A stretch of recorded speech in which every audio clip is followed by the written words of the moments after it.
Hi, I wrote about something today that's been near to me, to my life since I was growing up. I did fine up until sixth grade, but then seventh grade, I went to a new school in the city, and well, the city of White Plains, and because I was tall and I was overweight, um, and I had bad feet and bad legs, I had these two things.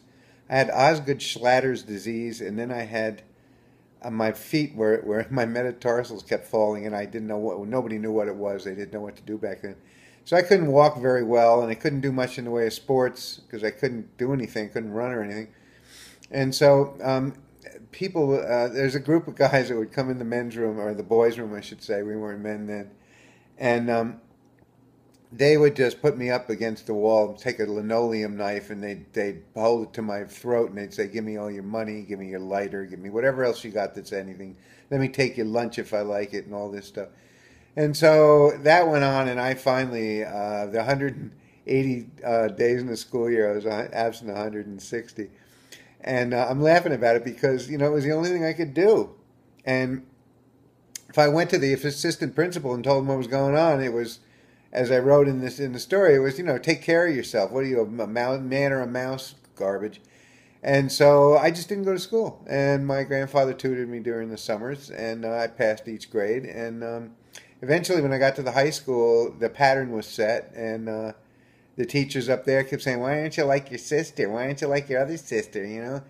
And by then, I had developed a very thick skin, and I just didn't want to hear it. I didn't want to hear it, and so I was very lucky. I was very lucky. I blew up a toilet in the boys' room, and as I was leaving to get out of there, I was trying to blow up the the waste pipe over the auto shop because I wanted. Because see, what they told me was I wanted to take.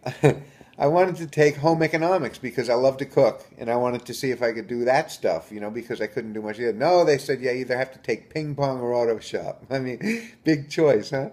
So I didn't want to take auto shop. That really ticked me off that they wanted to put me down there with the grease monkeys, they call them. And so I thought, well, I'll get back and then I'll stick a cherry bomb in the toilet and flush it down. It'll blow up over the auto shop, and that'll get them good.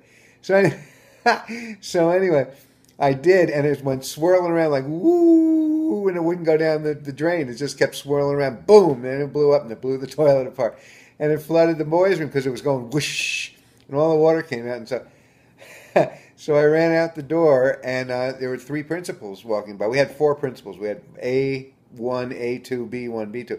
So there were three principals walking by, and they were on their way to the C building where they're having a meeting, and so they said, "What happened?" I said, "I don't know, but it was kind of scary. I'm getting out of here." Then this kid came out who had been in the bathroom. I hadn't seen him. He said, "I heard he did it. He threw something in the toilet." So anyway, I got expelled that day, and that was the best day of my life because then I went out and I was free from not. I was always trying to figure out how I could skip school and where I could go. So then I got out. I got a job at Lafayette Radio Electronics. I excelled there. I did phenomenally well there. They loved me. They made me assistant manager within like 3 months.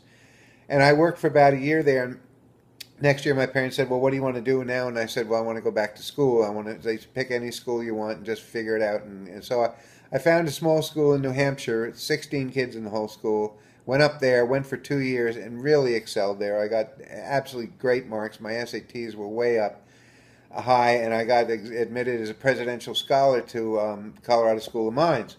And so, of 1,200 people, I was one of 10 people that got chosen as a presidential scholar. So, and I got into Harvard, and I knew Harvard because we were right near Boston, and well, we were an hour or so from Boston in New Hampshire. But I had always wanted to go to Colorado School of Mines all my life, so I went there.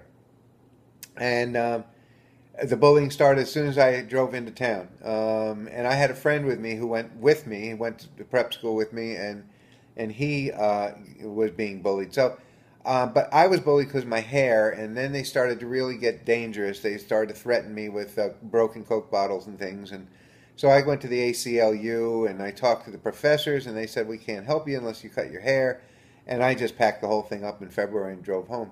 And I just vowed that, I was never going to be bullied again. And anybody that I saw being bullied, I would help them. So So that's my story in a bit of a nutshell. And read the blog. I think it's interesting because I touch on a lot of other things in there that are about bullying and that I think are really have been a fabric in our society that really needs to be torn and shredded and pulled apart and removed. So thank you. Talk to you soon. Bye.